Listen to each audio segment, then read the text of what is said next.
At a bright church in Nairobi, Wanjiru walked in with her heart full of love. She wore a simple hand-stitched dress that she had carefully made with her own hands. The groom's family looked at her and burst into laughter. They whispered loudly, calling her dress poor and embarrassing. Some even covered their mouths, pretending to hide their giggles. But Wanjiru felt every word cut deep into her heart. Still, she held her head high and walked with dignity, even though their laughter echoed across the church.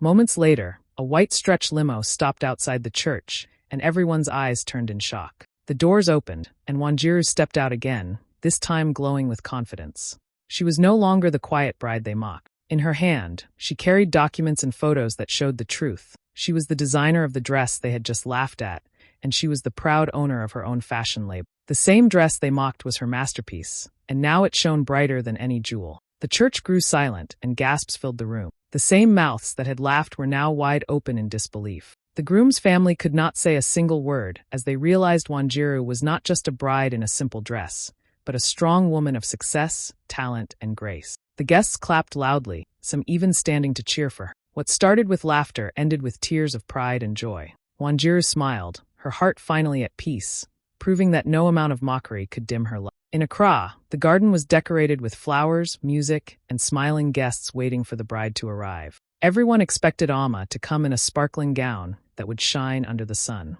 But when she finally walked in, she was wearing a plain cotton dress, simple and neat, stitched with love. The whispers started immediately. Some guests covered their mouths and giggled. Others spoke loudly, calling her dress cheap and shameful. The groom's family laughed the hardest, shaking their heads as if she did not belong in such a beautiful wedding. Amma heard every word, but she walked with courage, holding her head high even though her heart was heavy. The laughter grew stronger as she moved toward the altar. It felt like everyone had turned against her. Some of the groom's relatives even asked each other why she didn't borrow money for a proper wedding gown. The whispers cut deep, but Amma remained calm, her quiet smile hiding a secret none of them knew. Just then, the sound of a car engine broke through the noise, and every head turned. A white stretch limo rolled into the garden, sparkling under the bright Accra sun. Gasps spread across the crowd as the door slowly opened. To everyone's shock, Amma stepped out of the limo, looking even more radiant than before. In her hands, she held a folder filled with official documents. The crowd went silent,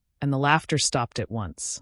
Amma's voice was steady but filled with emotion as she spoke. She told them the truth that no one expected. She had personally financed the entire wedding venue. Every flower in the garden, every table, every decoration, and even the music, she had paid for it all with her own hard work. The same people who mocked her simple dress were now standing inside a venue that existed only because of her. The groom's family stared in disbelief. Their laughter was gone, replaced with shame and regret. Guests began clapping, some even shouting congratulations. Amma's cotton dress no longer looked cheap. It looked like a crown of dignity, a symbol of a woman who didn't need to impress anyone with glitter, because her worth was far greater. The whispers turned into cheers, and people admired her strength and grace. Amma smiled, her eyes shining with tears of relief. She had walked into the garden mocked, but now she stood celebrated. That day became more than a wedding. It became her victory, a lesson to everyone that true value is not in the clothes you wear, but in the courage, sacrifice, and strength you carry within. And as she held her groom's hand, the cheers of the crowd lifted her heart higher than ever before. On the sandy coast of Mombasa, the waves crashed gently, and the sun painted the sky in golden colors. Guests gathered happily, waiting for the bride to appear. When Halima finally walked down the beach, she was dressed in a gown her aunt had lovingly stitched by hand. It was simple, soft, and filled with meaning, but instead of admiration, the groom's sisters broke into cruel laughter. They pointed at her dress, whispering loudly that it looked cheap and village-made. Their mocking voices spread quickly, and some guests joined in with quiet giggles.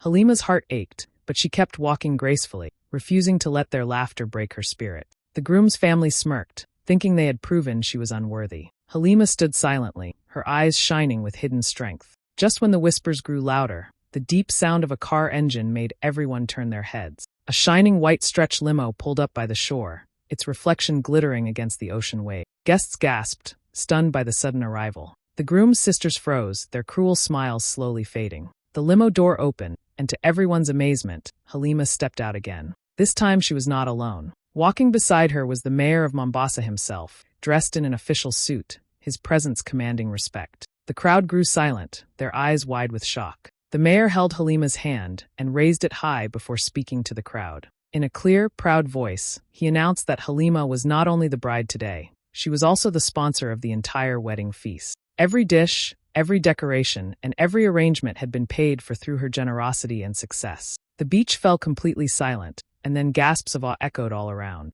The groom's sisters, who had laughed so loudly only moments ago, now stood red-faced, unable to speak. Their cruel words vanished in the air, replaced by shame. Guests began clapping and cheering, their voices carried away by the ocean breeze. Some shouted congratulations, while others praised Halima's strength and humility. Halima's aunt wiped tears of pride from her eyes, knowing that the simple dress she had stitched now shone brighter than any designer gown. It was no longer just fabric. It was a symbol of love, resilience, and dignity. Halima smiled softly, her heart swelling with pride as she stood beside the mayor. The same crowd that mocked her was now celebrating her with joy and admiration. What started as a moment of cruelty turned into a powerful lesson for everyone on the beach.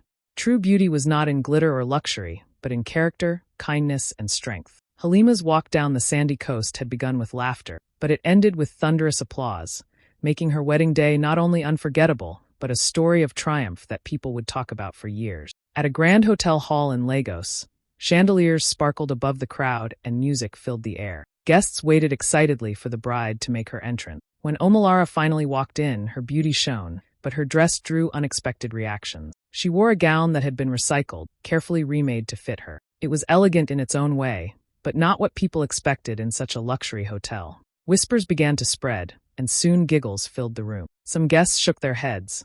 Others whispered words like cheap and secondhand. The groom's relatives laughed the loudest, certain that Omolara had embarrassed herself. Omolara felt their eyes burning into her, and though her heart tightened, she did not bow her head. She smiled softly, hiding the truth she carried inside. She knew what they did not know. As the giggles turned into louder chatter, the sound of a car outside silenced the hall. A sleek white limo rolled up to the hotel entrance, drawing everyone's attention. Guests turned, craning their necks to see. The door opened slowly, and flashes of camera lights began to sparkle. To everyone's shock, Omolara stepped out of the limo again. But this time she wasn't alone. A group of fashion photographers surrounded her, their cameras clicking as they captured her every move. The crowd gasped in disbelief. The same gown they had mocked was suddenly glowing under the camera flashes. One of the photographers shouted that the dress was a limited edition design, a masterpiece that Omolara herself had secretly modeled for. The room fell into silence. The whispers stopped instantly, replaced with wide eyes and open mouth. The groom's relatives froze, realizing they had laughed at something priceless. Guests began clapping slowly, then louder and louder, until the hall echoed with applause. Some rushed forward to take their own photos, eager to be near Omolara's shining moment. She stood tall, her smile no longer quiet but radiant with pride. The recycled dress they mocked was now revealed as a symbol of creativity, beauty, and uniqueness. It wasn't just fabric, it was history, art, and fashion brought to life by her. The photographers continued snapping pictures, their voices filled with excitement, praising her elegance. The groom himself looked at her with admiration, unable to hide his pride. The hall, once filled with laughter at her expense, was now filled with cheers, congratulations, and respect. Omolara's aunt, who had helped her with the dress, wiped tears of joy, whispering prayers of gratitude. That night in Lagos, what started as cruel mockery turned into a moment of glory. Omolara proved that true class is not about what people expect, but about the story you carry with pride. Her wedding became more than a celebration of love. It became a powerful reminder that no one should be judged by appearances. By the end, Omolara was not only a bride but an icon of elegance, leaving the crowd in awe and turning her story into one that would be remembered for years. On a bright afternoon in Johannesburg, the city skyline glittered as guests gathered on a rooftop for Naledi's wedding. The air was filled with laughter, music, and excitement. When Naledi walked in, all eyes turned to her. She wore a dress stitched in a traditional style from her village, filled with colors and patterns that carried deep meaning. But instead of admiring it, some of the groom's family began to laugh. They whispered to each other, calling her dress village style and out of place. Their words spread quickly, and soon several guests joined in, covering their mouths as they giggled. Naledi heard it all, but she kept her back straight and her smile steady, even though their mockery cut deeply. As the ceremony was about to begin, the sound of a car engine suddenly filled the air below. A sleek white limo slowly pulled up at the entrance, immediately drawing everyone's attention. The rooftop grew quiet, curiosity replacing laughter. The door of the limo opened, and to everyone's shock, Naledi stepped out again. But this time she was not alone. Walking beside her were several well-dressed investors, carrying briefcases and smiling proudly. Gasps spread through the crowd as Naledi stood tall in front of them. She held up a folder and explained that just hours before the wedding, she had signed a major business partnership with these investors. The deal was worth more than anyone had imagined, instantly making her wealthier than the entire groom's family combined. The same people who had mocked her dress were now staring at her in disbelief, their laughter frozen on their lips. The investors congratulated Naledi openly, shaking her hand and praising her vision and strength. The rooftop filled with flashes as some guests pulled out their phones to record the moment. The groom's family, who had looked down on her, now stood embarrassed and silent. The whispers turned into applause as more and more guests realized they were witnessing something extraordinary. Naledi's dress, the one mocked as village style, now looked like a crown of pride. It was more than just clothing. It was a symbol of her roots, her culture, and her unshakable strength. She smiled warmly, tears shining in her eyes as she looked around the rooftop. The same people who had tried to humiliate her were now cheering, shouting congratulations, and clapping with joy. The groom looked at her differently too, realizing that she was not only his bride, but a powerful woman with vision and courage. The city skyline behind her seemed to shine even brighter as the crowd celebrated her victory. Naledi had walked and mocked, but she stood out celebrated. That rooftop ceremony in Johannesburg became unforgettable. What began with cruel laughter ended with thunderous applause. Naledi proved that true worth is never in what people wear, but in the power, dignity, and success they carry. Her story became a moment of inspiration, a reminder that sometimes the simplest dress hides the strongest queen. In Kigali, the wedding day was bright and filled with joy as drums played and guests gathered under decorated tents. Everyone waited to see the bride, expecting her to appear in a modern gown like the ones shown in fashion magazines.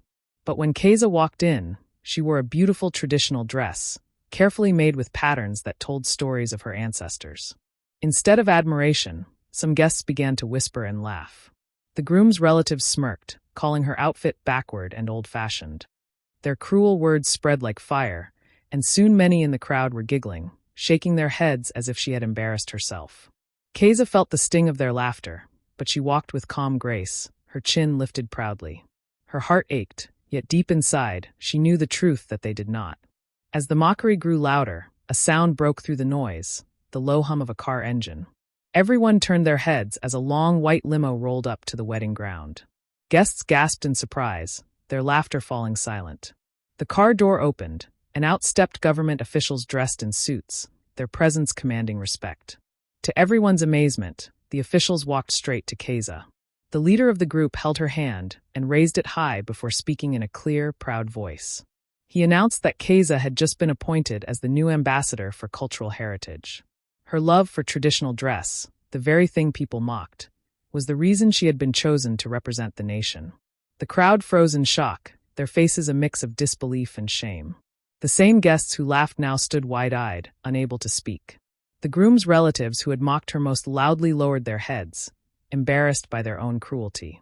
Suddenly, the silence broke into cheers and claps. Guests rose to their feet, shouting congratulations, and celebrating Keza's incredible honor.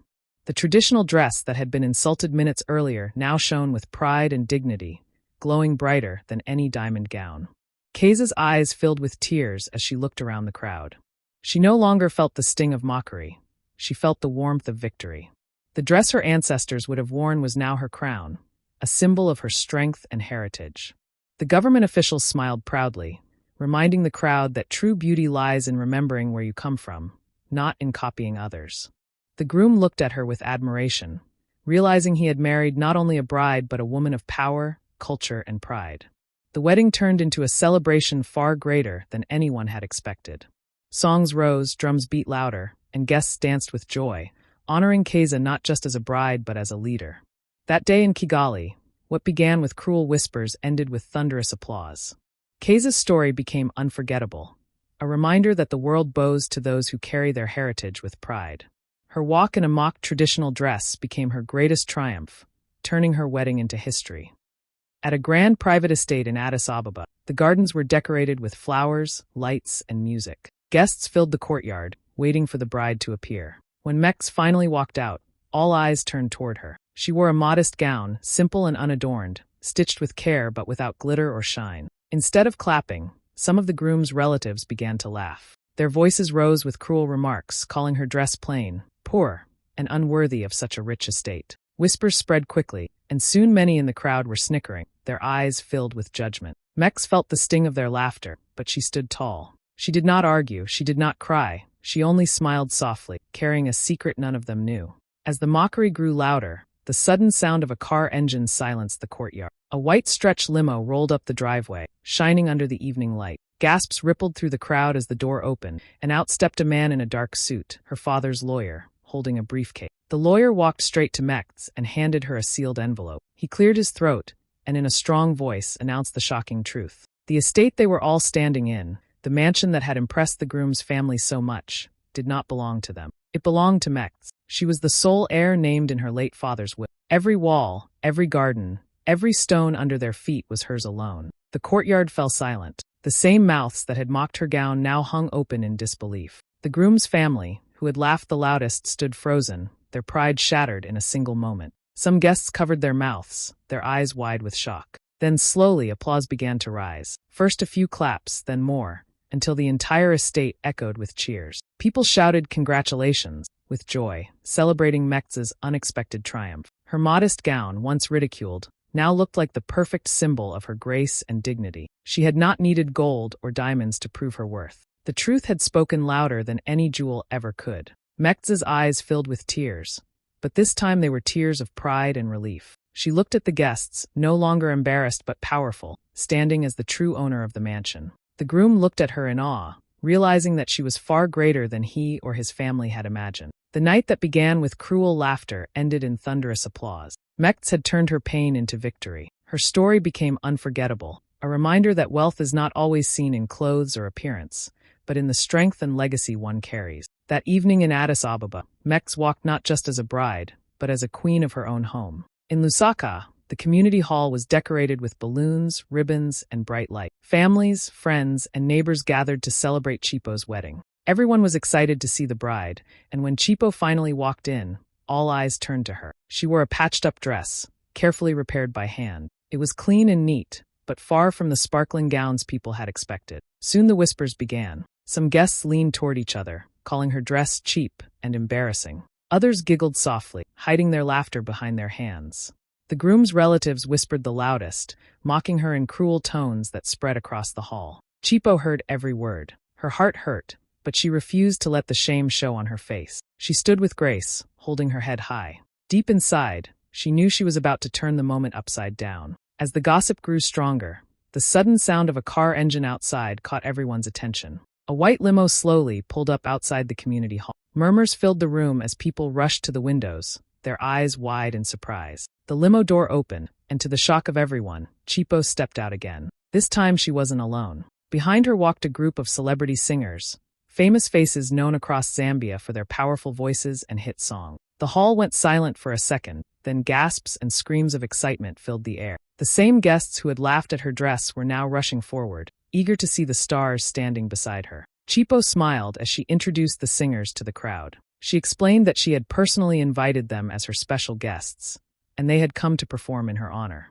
The musicians carried their microphones and instruments, ready to turn the wedding into a celebration no one would ever forget. The hall, once filled with cruel whispers, suddenly erupted with music as the singers began their first song. The atmosphere changed completely. Guests danced, clapped, and sang along. The laughter that once mocked Chipo was replaced with joyful cheers. Even the groom's relatives, who had ridiculed her patched-up dress, could not hide their excitement as they recorded videos on the patched dress that looked so cheap a few minutes earlier now became a symbol of her surprise victory. She didn't need glittering fabric to shine. She had brought the stars to her own wedding. Chipo's eyes sparkled with tears of joy as she watched everyone celebrating. Her heart, once heavy, now felt light and full of pride. The community hall turned into a concert stage, and her wedding became the most unforgettable event in Lusaka. Guests shouted congratulations as they danced to the music, their voices echoing with happiness. That night, Chipo proved that true worth is not in what you wear but in the joy you bring and the strength you carry. Her patched-up dress became a crown of dignity, and her wedding became a story people would tell for years. A day when a bride turned whispers of mockery into the loudest celebration. In a small village near Dakar, the wedding celebration was full of music, drumming, and the smell of delicious food. Families and neighbors gathered with joy, waiting for the bride to appear. When Aissata finally walked in, her smile lit up the whole place. But her dress, a faded gown passed down from her mother, quickly caught everyone's attention. Instead of admiration, her in-laws began to whisper and laugh. They mocked her openly, saying she looked poor and unworthy. Some even shook their heads, claiming their son deserved a bride in a brand new gown. The whispers grew louder, spreading through the crowd like fire. Children pointed, adults smirked, and Aissata felt the sting of humiliation. Her heart ached, but she refused to let their cruelty break her. She held her head high, each step steady and graceful. Deep inside, she knew something none of them could even imagine. Just as the mocking reached its peak, the sound of a powerful engine rolled through the village. Heads turned as a shiny white limo slowly drove up the dusty road, its presence alone enough to silence the crowd. Gasps echoed as the car stopped right in front of the ceremony. The door opened, and out stepped a government minister in a fine suit, holding a folder. The atmosphere shifted instantly from laughter to shock. The minister walked directly to Aissata, greeting her with respect before facing the crowd. In a clear, proud voice, he announced that Aissata had just been awarded a national honor for her hard work in education and community service. Not only that, but a scholarship fund had also been established in her name to support young girls across Senegal. The crowd erupted in surprise. People who had laughed moments earlier now stood frozen, their eyes wide and their mouths silent. Her in-laws, who mocked her the loudest, looked around nervously, their faces red with shame. The faded gown they insulted was no longer a symbol of poverty. It had become a gown of dignity, carrying the weight of honor and pride. Guests began clapping, then cheering, their voices rising with joy. Some shouted congratulations, Aissata, while others wiped tears from their eyes. The minister handed her the official certificate, and as Aissata held it high, the crowd roared with applause. Children ran forward to cheer her, elders nodded with respect, and the entire village transformed into a festival of pride. The laughter that once mocked her had turned into music, celebration, and endless admiration. Aissata's eyes filled with tears of relief and joy. She had walked in as a bride humiliated by whispers, but she now stood as a national symbol of strength and achievement. The gown her mother gave her was no longer faded. It glowed like the brightest jewel, reminding everyone that true worth is never in clothes, but in courage, sacrifice, and greatness of heart. That wedding day in Dakar became unforgettable. Aissata's story spread far beyond her village, inspiring many to believe in themselves no matter how others judged them. What began with cruel laughter ended with thunderous applause, making her not just a bride, but a legend of hope. In Kampala, the palace courtyard was filled with drums, music, and guests dressed in their finest clothes. Everyone waited for the bride to arrive, expecting her to wear something glittering and grand. When Nabari finally walked in, she wore a handmade dress, stitched carefully with love, but without expensive fabric or jewels. The groom's family took one look and burst into loud laughter. They pointed, whispered, and mocked her, calling the dress cheap and shameful. The sound of their cruelty echoed across the courtyard, making Nabari's heart heavy. Still, she walked with quiet strength, refusing to let their words crush her spirit. Just then, the deep hum of an engine filled the air. A white limo rolled into the courtyard, its arrival silencing the laughter instantly. Guests turned in shock as the door opened. Inside sat the palace chief, dressed in traditional royal robes, his presence commanding respect. The courtyard fell silent as he stepped out and greeted Nabari with a warm smile. In a proud voice, the chief announced the truth that stunned everyone. Nabari was the rightful heir to royal property. The very palace courtyard they were standing in belonged to her. Gasps spread through the crowd. The groom's family, who had mocked her moments earlier, stood frozen, their laughter replaced with shame. Guests erupted into applause, cheering and congratulating Nabari. Her handmade dress, once ridiculed, now looked like a crown of dignity and power. Tears filled her eyes as she stood tall, no longer just a bride but a rightful heir. That day in Kampala, cruel laughter turned into thunderous celebration, and Nabari's story became one of honor, pride, and unforgettable triumph.